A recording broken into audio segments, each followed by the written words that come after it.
What's up, guys? Spanketh here. So we're gonna go over today, obviously, hand updates. There's been quite a few of those. Some back updates of how it's doing, as well as I'm just kind of mostly gonna talk about those two areas for the most part for this video. Because there is quite a bit to talk about in terms of my hand alone. I'm going to also talk just briefly about Spina Bifida. Nothing too major or crazy about that. But I just figured talking about my back and all the things going on with it, and Spina Bifida is a part of that. So let's go ahead and get into it. I'm going to start with the back updates. So I finished out physical therapy. It's fine for the most part. I mean, they said I shouldn't need any more. I mean, I can stand for my usual normal length of time. When before, it was like maybe 30 seconds. Now it's a few minutes to 10 minutes. It's still not great, obviously, but it's back to my normal, so that's good. However, though, the upper on the back side in this area, but in the back, it's still very sore and painful, especially when I try to sit like super straight. I'll sometimes get tingling and numbness in that general area as well. And so since last month, I forgot to bring up the MRI that they had me do. I brought it up this month. What the doctor said is that obviously it shows scoliosis, which is what we kind of already knew from just the physical therapist alone. But he can only tell by feel and can't see what's actually going inside. But my pain specialist feels that it's possible that I have a rotating scoliosis. I know generally most people probably don't hear that term a lot. It doesn't happen often, from what I was reading on it. But essentially, it's basically your spine is twisting, in whatever fashion, either to the right or to the left. And that actually presents complications and problems in it itself, and she feels that's what's going on up there and why it's still painful even after physical therapy. So I asked her about nerve burns or shots or epidurals or anything that she can do, and she says, well, if it is the kind that's twisting or rotating, that a shot or all those other things would be ineffective because, well, I mean, you just gotta think about it. They're not going to be where they're supposed to be anymore because they're shifting to, like, not even just to the side, but just like, yeah. And she didn't seem to indicate that it was like severe at all, nor was she really either 100% certain that's the kind it was, but she went ahead and scheduled me a nerve burn for that area. It's like in a week and a half ish. And so I guess that will kind of see if it works, and if it does, then maybe it's not rotating, or maybe it is and it's just very minor at this point. Or obviously it won't work at all, but that could also mean that it is the rotating, but I think it could also mean just that that's not what's causing my current pain. Maybe it's the muscles, and I don't know if a nerve burn would cure that, because I know when the physical therapist, when I saw him, and all the times he felt around that area and kind of off to the sides more, he felt that it was very tight in that area, and I have a history of having tight muscles.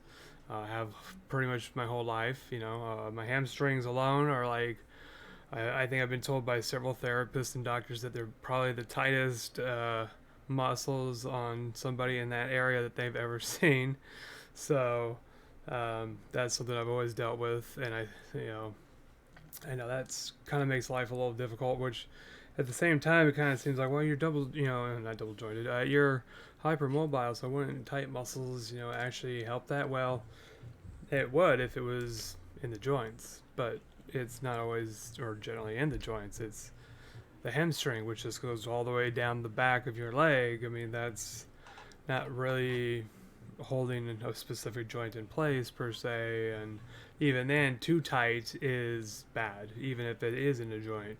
It restricts movement and all that other stuff, and so it's in general as a whole. I don't think it's a good thing. I mean, you want it firm, but I don't think you want it over stiff.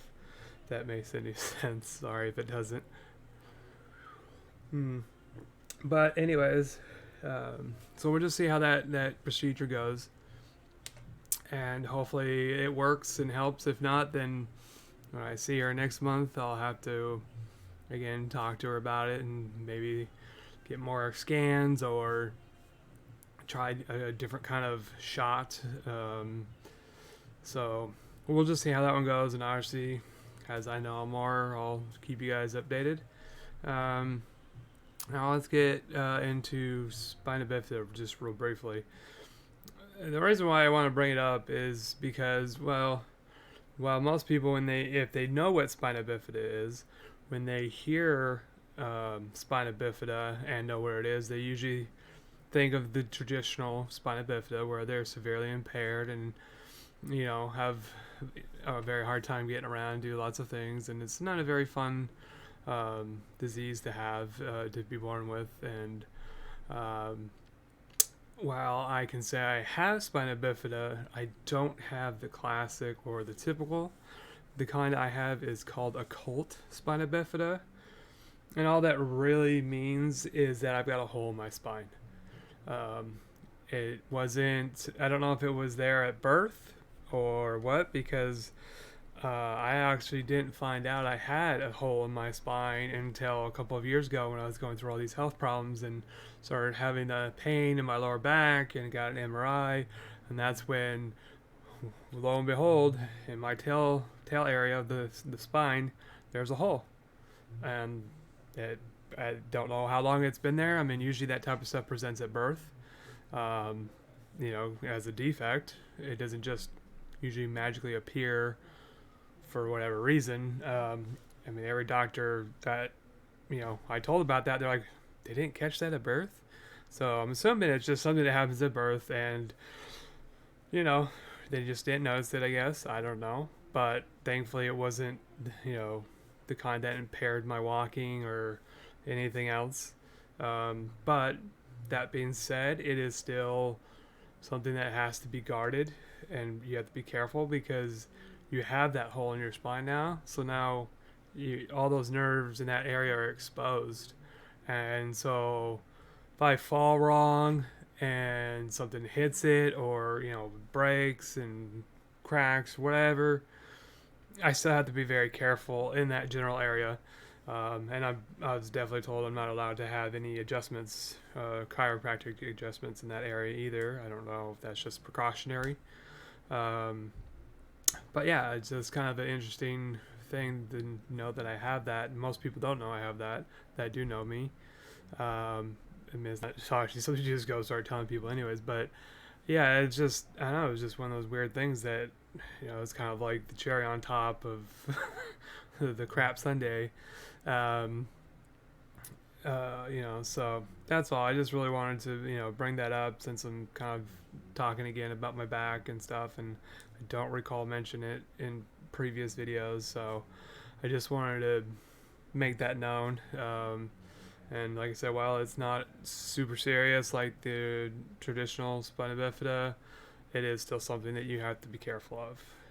So now with that being said, I'm going to go into the hand update. So Monday I saw the occupational therapist specialist. It still sounds like a mouthful to say that whole thing. But anyways, I saw her, and I also saw my previous occupational therapist from last year, and she, remembered me, and so she was talking to my current one with me, telling her things about what's going on and and how, I got a shot in my cubital nerve. This is when this whole part is numb or painful. That's your cubital tunnel, and this is what most people know as carpal. Now, while I do show that I have carpal tunnel, it's like so minor, they say, that it's like insignificant and probably not the cause. Um, but anyway, so what we were telling my current therapist is that when I was given a shot here, I don't know, 5 months ago maybe, that it not only helped with the overall pain in this, cubital section, but this joint that I have severe issues with and arthritis and all that, it stopped the pain in that joint too. And for those of you who don't understand why that's weird, here's why. The nerve in your elbow is only supposed to affect your pinky and half of your ring finger. The carpal, and there's one other right next to the carpal. I forgot what they call it. I think it starts with a U. But basically, that deals with these three fingers, your thumb, index, and middle finger, and half of your ring finger. So for the fact that the shot in my arm right here, in the cubital area, and in my elbow affected here means there's wires crossed, which obviously isn't normal. But, normal is not a term I use to describe myself anymore. So she was very like dumbfounded, I guess, by that, because most people don't see these types of weird abnormalities in most of their patients, right? Most patients come in from an accident or something happened. Sometimes it's a condition, but anyways, so we were just updating her about all that, and then she was starting to talk to me about certain things and saying that basically sitting like I am now, which is supposed to be the more, I'm not 100% sitting proper, but that's beside the point. But sitting with my arms at that 90-degree bent, even though I'm using foam cushions to support my elbow, it's still causing a lot of problems just being here. So they're saying basically the more I'm here, the more trauma and pain I'm going to cause to myself. And that I had to buy an arm splint, which I did, and I've been using it for like 2 or 3 nights now.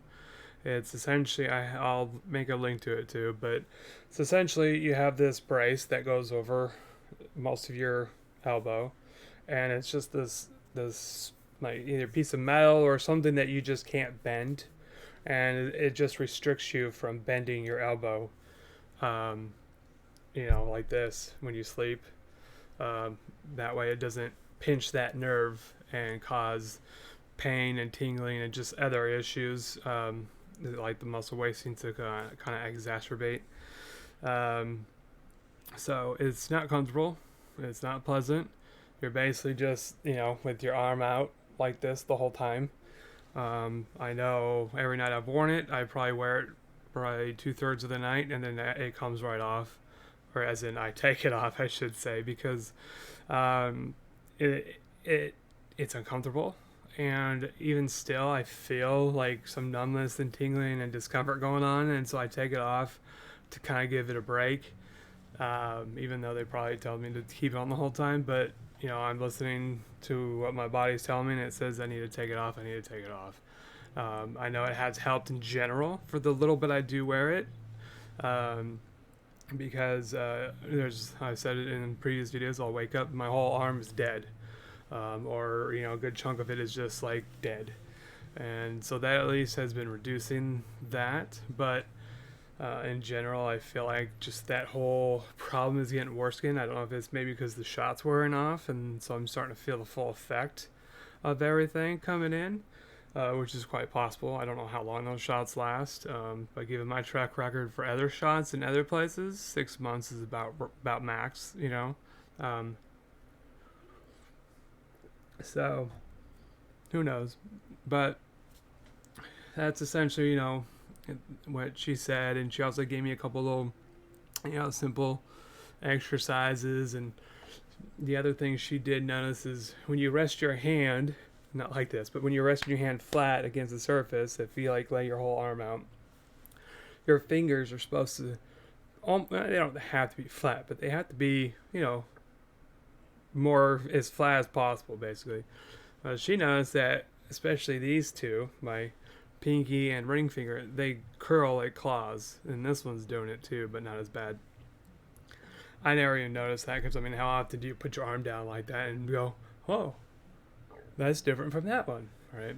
So she pointed that out. So that's another good thing to find, because then that's just one more thing they can correct. And so for right now, all she's telling me to do is kind of, push on my fingers this way to kind of force them, I don't know, stretch it out, make it stronger or something. We'll see how that goes. I could definitely, she honestly wants me to do all of them, but this one that's a no-go. That's my boo-boo one. So that's why I just do these three, and they're the worst ones anyways. So there's that. But the real bad news, unfortunately, is from the new hand surgeon I saw on Thursday. First I saw, she's still a surgeon, but she's like a newer surgeon or something. But I saw her initially, and one thing she did do is the sensation test. Now on hers, I had a very hard time determining if it was one. Like they had these little wheels, and they had two little spikes or one, and some of them were spaced out closer or further. But anyways, she would do that and goes, "Are you feeling one or two?" And she did that on all my fingers like twice, and I got every single one wrong according to her. But then when the other surgeon came in, he did it, but I felt he did it a lot more harder on my finger than she did. So he says that I got every single one right, and she says I got every single one wrong. But I'm inclined to believe her more because just the fact of just things that I've noticed that just didn't click until they said that. But also, like I said, he like really kind of pressed, like, I mean, if you press hard enough, you can feel it. Now, she could have pressed too lightly, and that's obviously a possibility, but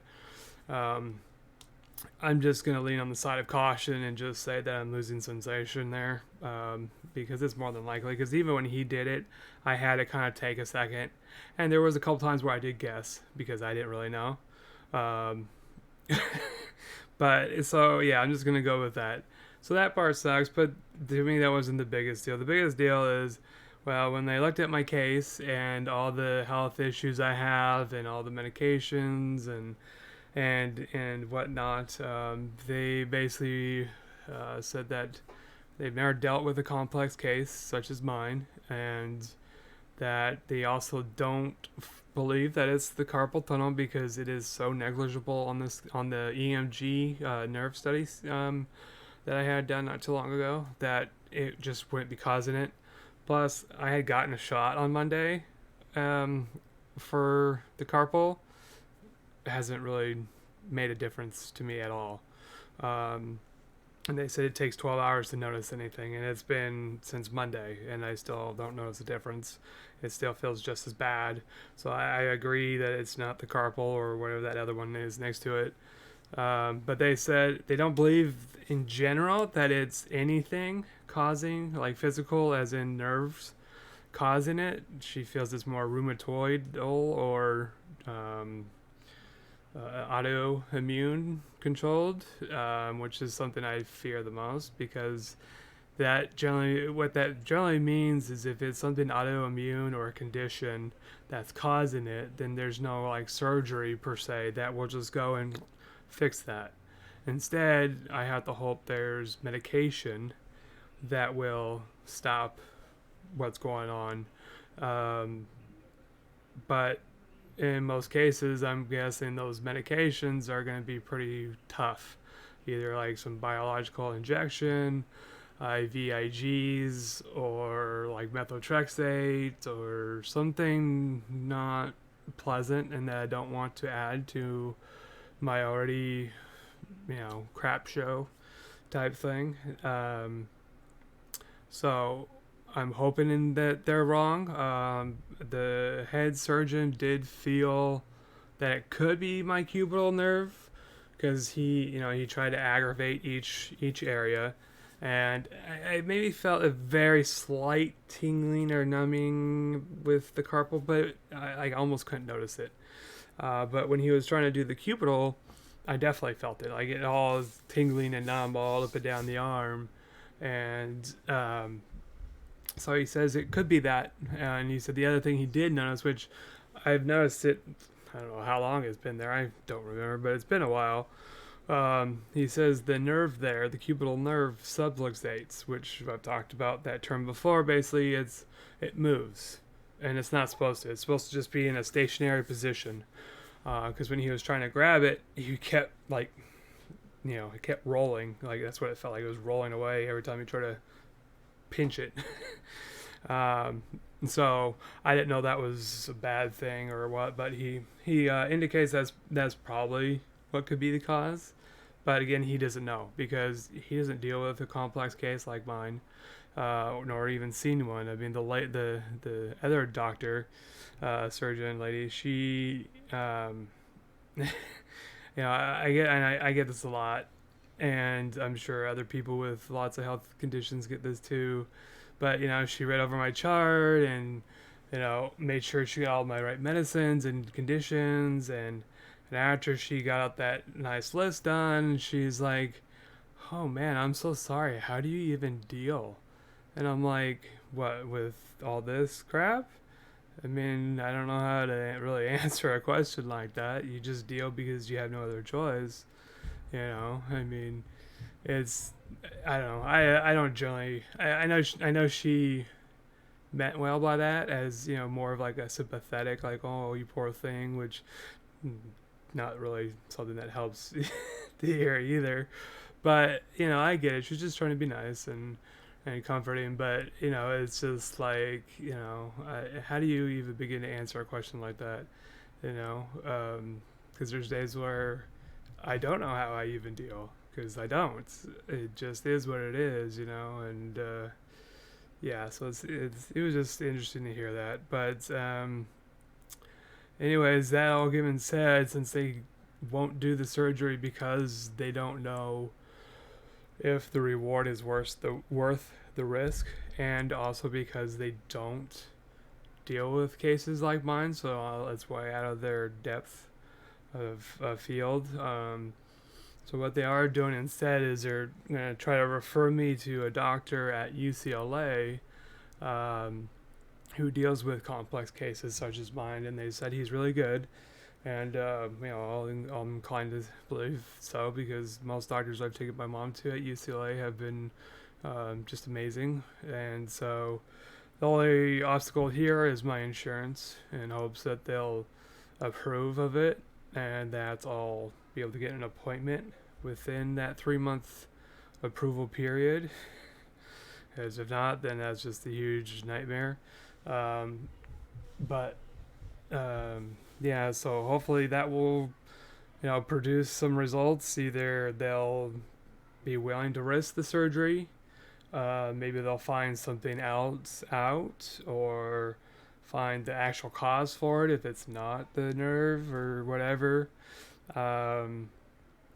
So all I can do now is wait the couple of weeks they said for the insurance to hopefully approve it, and then make an appointment and go from there. The other downside is that I wondered if this was going to be the case, because everything I've ever heard about when you lose muscle, you lose it. That they said, yeah, everything that I've lost, touch, sensation, muscle especially, it's gone. What has vanished is gone for good. I won't ever get that back. It is now this way permanently.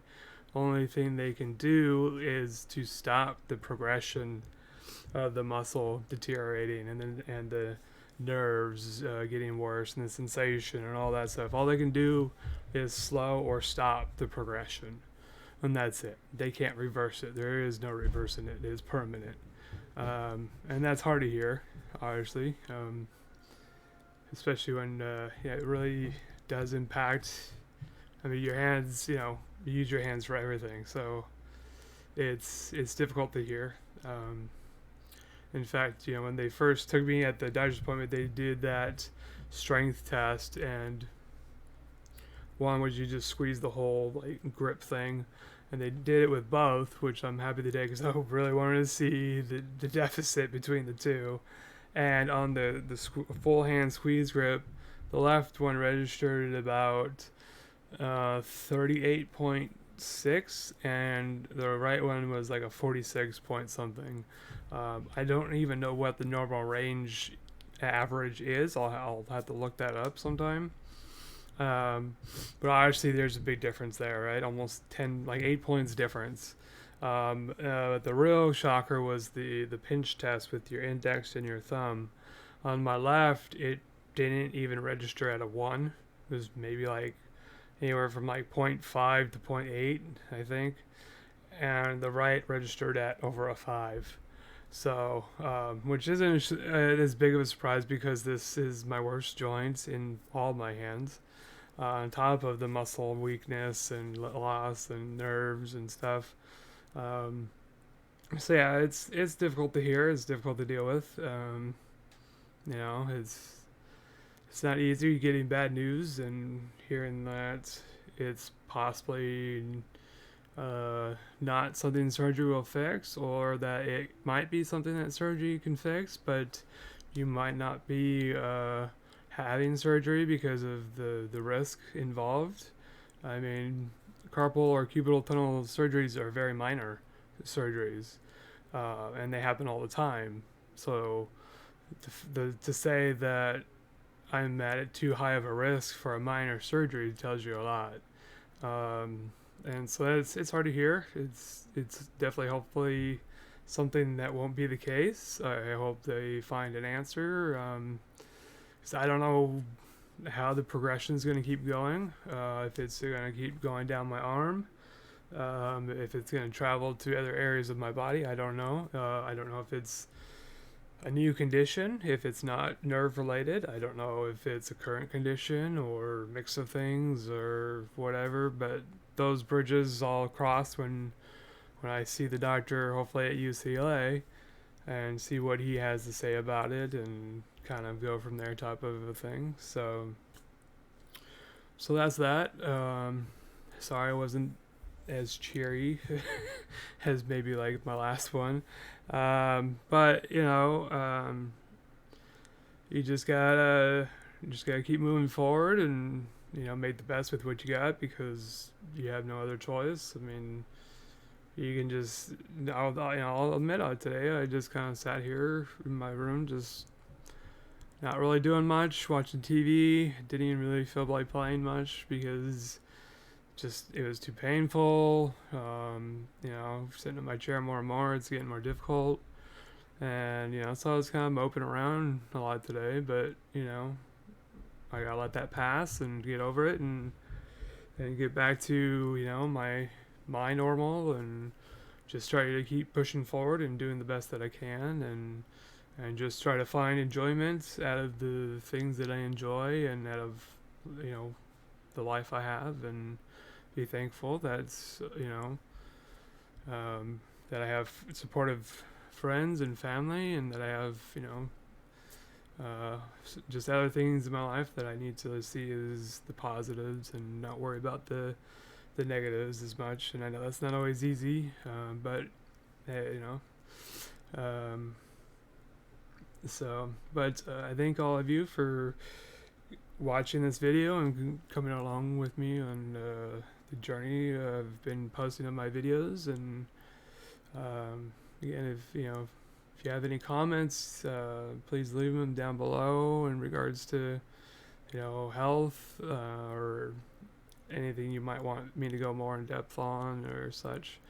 But I thank you, and again, like and subscribe, and I'll see you guys next time.